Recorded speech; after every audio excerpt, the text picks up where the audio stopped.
Hey team.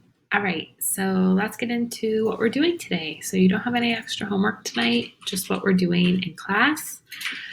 So let's get to it. We're going to be talking today about gender roles, and we're going to look at how those changed before and after World War II, because we're obviously living after World War II, and they went through kind of a big shift during that time. And so we want to look at that and see kind of how that's affecting some of the changes that we've been talking about in class. So, a couple of things we want to make sure that we go over. When we talk about gender, we don't mean your body parts, that's your sex. So, gender is your feeling of if you're a girl, a boy, if you're somewhere in between, if you're bits and pieces of both, if you feel like you're neither, right? So, gender is kind of your feeling about how you fit into or don't fit into what we typically think of as like boys and girls. Okay. So, when we are talking about gender, that would be using words like boy or girl. When we're talking about your sex and the way that you were born and what your body looks like, that would be using the words male and female. Okay, so we want to try to be really specific with that language so that we're really clear what we're talking about. So, gender roles are the behaviors that we expect of people who identify as that gender, right?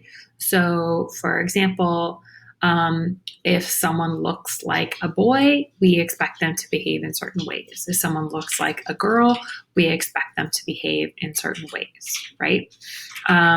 So the roles are kind of that set of expected behaviors and traits. So, for example, for a girl, gender role things might be we're expected to be submissive, expected to, be responsible, expected to be dependable, expected to have all of our things together all the time, expected to want to be a mom, long hair, makeup, eyelashes, curvy, thin, big booty, all that kind of stuff, right? So sometimes the gender roles can conflict, but really it's just that kind of like, if this person looks like a girl to us, then we expect this set of behaviors and we expect their personality to be like this. Okay. So we went through examples of female gender role, and if we were together, we'd be doing this together, but we're not today, unfortunately. So we're going to look at an article about how gender roles changed before, during, and after World War II, because this was actually a really big moment for gender roles in history because women had never really had to be in the workforce before. And they had to be in World War II because all of the men were fighting. So we want to keep in mind that for this unit, we're focusing on how we respond to change.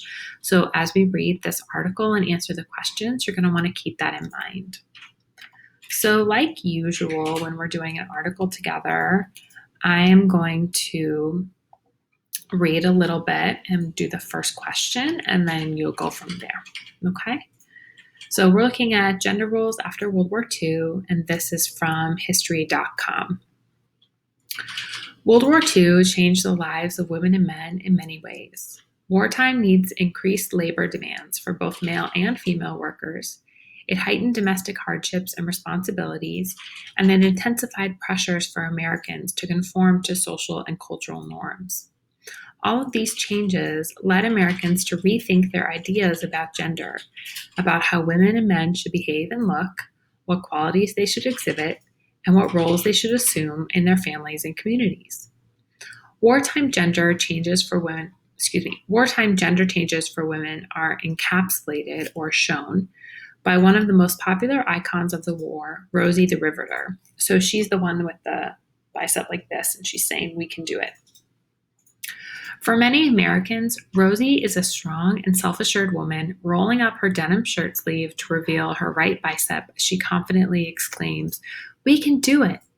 She was one of 19 million women who worked for wages during the war, 5 million of them for the first time. More married women than single women participated in the workforce during World War II. Many of them were mothers.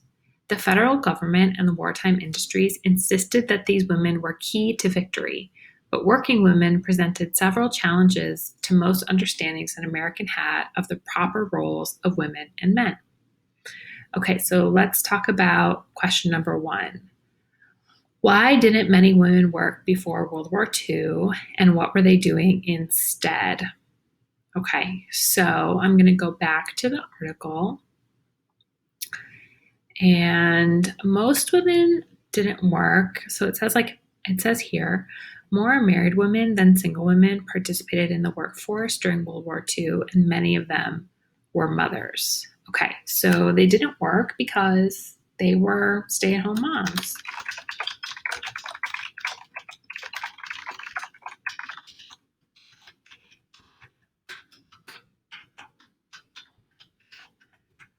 Cool. And that actually answers both of my questions, right? That's what they were doing instead. Okay. So you're going to go on from here, reading the rest of the article and answering the questions. You've got 4 questions. Okay.